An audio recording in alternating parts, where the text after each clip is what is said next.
Welcome to the show.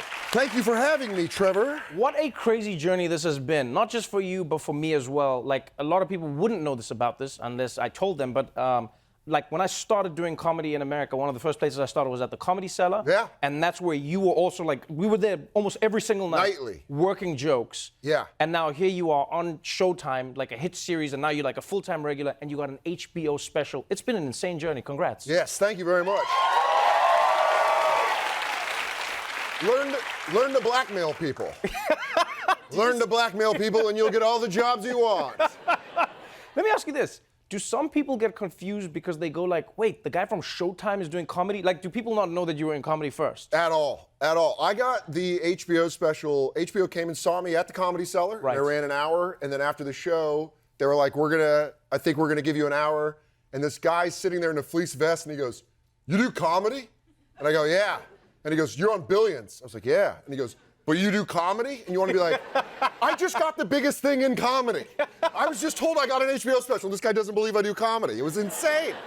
I was like, what world am I in? A lot of people love your special because, like, here's one thing I've liked about you. I've always loved that you are, what some people would call an edgy comic, but you're not trying. You're not like, there's like some comics who are like, I'm trying to make you hate me, or I'm trying to say something edgy. This is who you are. Yeah, you're just gonna hate me or not. I don't know. No, but I mean, you see it in the special. You're not trying to be a jerk, are you? No. Like, But you're not there. You don't come off as a jerk. You just come off as someone who sees the world in a certain way. Like, for instance, talking about your life, growing up, like smoking as a kid, saying that you are white trash. I mean, that's like, not a lot of people would even say that. I think people should cop to it more, and then you would understand where they're coming from. I love Fritos Original. That lets you know a lot about me. I love a nice old bag of Fritos Scoops. But it's like, what's funny is you put out a special this year, I put out a special. The titles, so similar, yet completely different in meanings. I saw that, because mine is Son of Patricia, named after my mom. On Netflix, which you can stream now. But then yours is called Son of A. Gary. That A is the biggest difference in the world. Because Son of Patricia, awesome. What a lovely homage to your mother. Right. Almost like a Game of Thrones title. Yes, that's what it is. You're like, Son of Patricia, bringer of laughs. That's it. I like that. That's it. Yeah. Mine's like Son of a Gary, and it's like, I'm here even though I had that awful of a father. Mine's like, you real son of a Gary.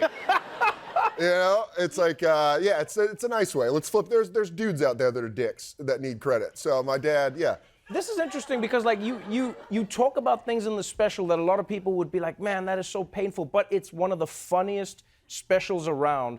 You talk about your dad, who passed away as well. And then some people will be like, you can't make jokes about that. That's not funny. How can you talk about death? The people that always make that jokes then say that, and then they go and call their dad.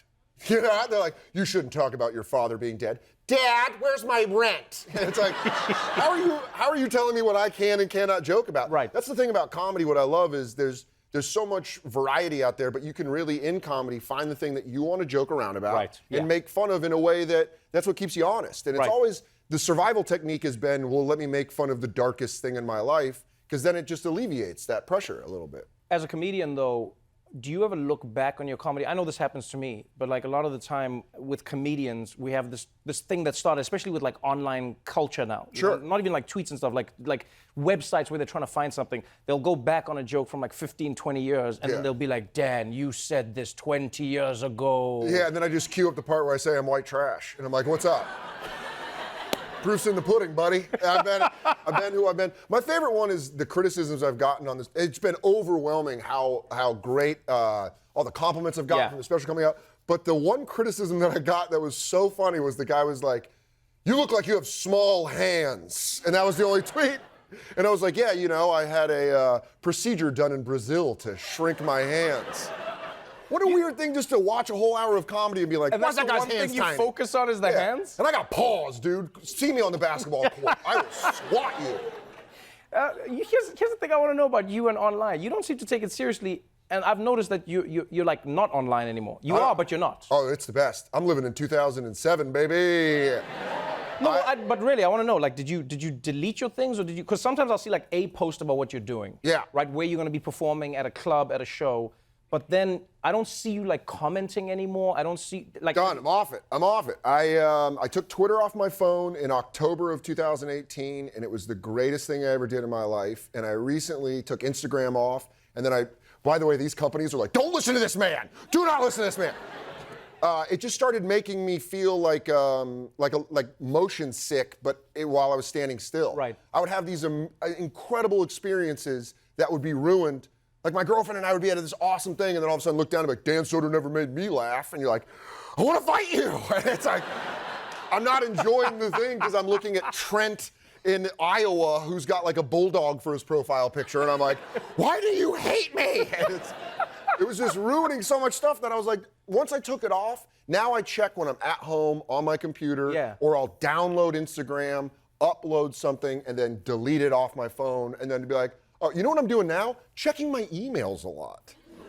So that's where I need to send the hate. I'm a nerd. Yeah. That's where I'm gonna send those. Send it on emails. through. Dear Dad, you've never made me laugh. I'm like, T.Noah is persistent at Hotmail? No, man, that's one thing I would never say about you. Truly, I've always said this to you off camera, on camera, wherever. You are one of the funniest human beings I know. Oh, thanks. This is one of the funniest specials I've seen. Thank you so much for being on the Trevor, show. thanks so much. I hope everybody watches it.